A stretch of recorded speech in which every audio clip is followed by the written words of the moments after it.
Marcel Pagnol. Je me suis refait un petit film il n'y a pas longtemps, je ne sais pas pour vous, mais j'aimerais bien proposer ça à mes camarades.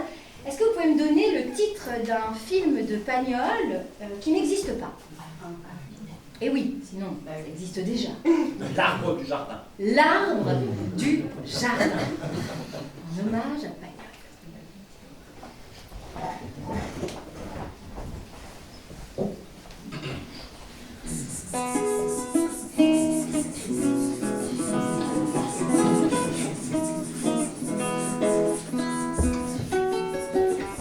Ce jour-là,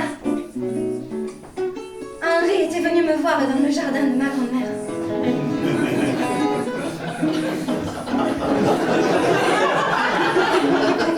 Je ne venais que pour les grandes vacances et à la Toussaint.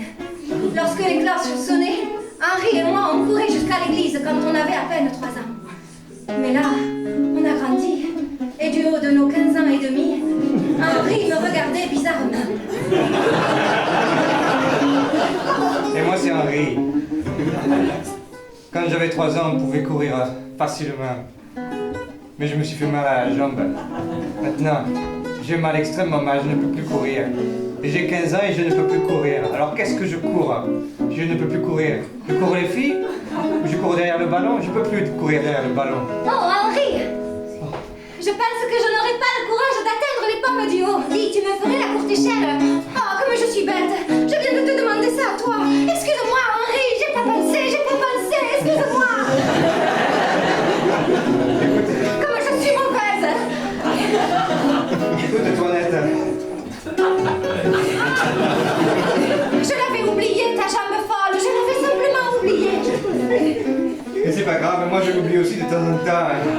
Mais je vais te la faire à la courte échelle. Et puis tu vas la voir, ta pomme. C'est que cet arbre, on le connaît depuis toujours. Il a grandi avec nous, hein? Oh oui, il a grandi plus vite que moi, je me suis fait mal. Hein. Ce jour-là, Henri m'a fait la courte échelle. Et j'avais oublié que il avait tout vu.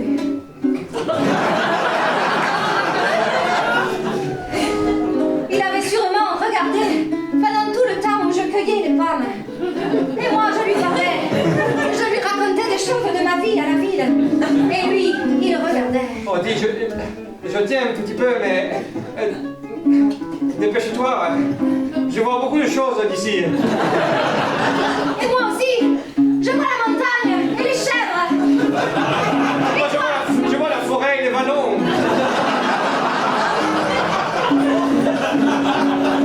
Je vois des endroits que je ne devrais pas voir.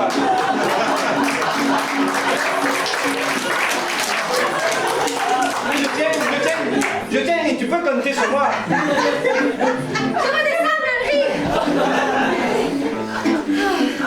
Antoinette, je suis un homme qui a vu trop de choses.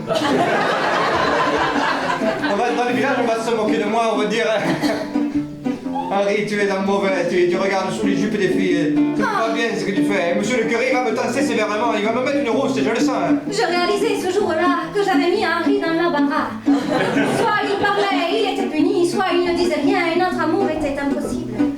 Il était aussi rouge que les pommes que je tirais. Qu'est-ce que vous me dites, Henri? Henri, mon fils, vous êtes ici pour vous confesser.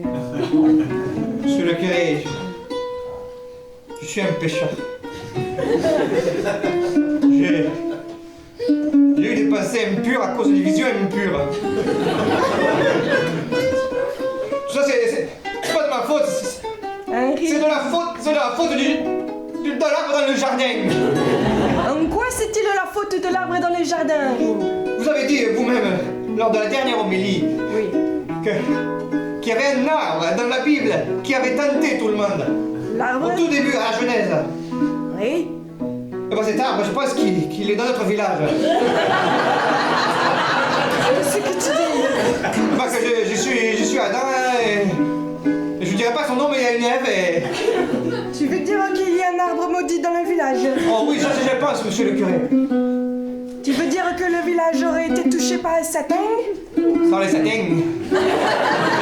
Et peut-être du satin, il y en avait là où j'ai regardé. Mais c'était une culotte à satin. Je suis revenue 6 mois plus tard et que je suis suis allée dans le jardin de ma grand-mère. En plein été, l'arbre avait été coupé. Il ne restait que le tronc. Une souche morte. Henri, lui, n'était pas revenu me voir. J'avais dû aller jusque chez lui, en haut dans la montagne. Henri, te voilà enfin. Cela fait plus de 2 semaines que je suis là et tu n'es même pas venu me voir. Est-ce que j'ai fait quelque chose de mal la dernière fois et que tu ne veux pas me le dire? Non, tu n'as rien fait de mal. Tu as été bonne comme tout. Tu as été gentille avec moi. Je ne voulais pas être trop généreuse. Tout le monde se moque de moi à cause de ma face folle. Aucune fille ne me parle à l'école. Et toi, tu as fait plus que tout le monde. Tu m'as donné un espoir et tu m'as fait entrevoir des choses qui m'ont fait plaisir. Henri, est-ce que tu crois que je l'ai pas fait exprès?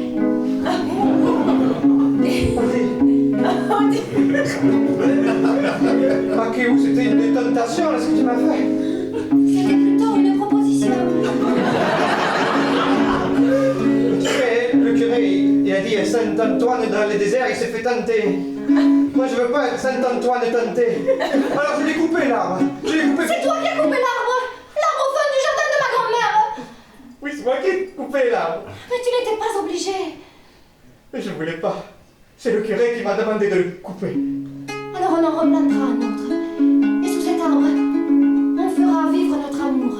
Et si ça les gêne, qu'ils viennent essayer de le couper. Ils ne le couperont pas, Antoinette. Ils ne le couperont pas.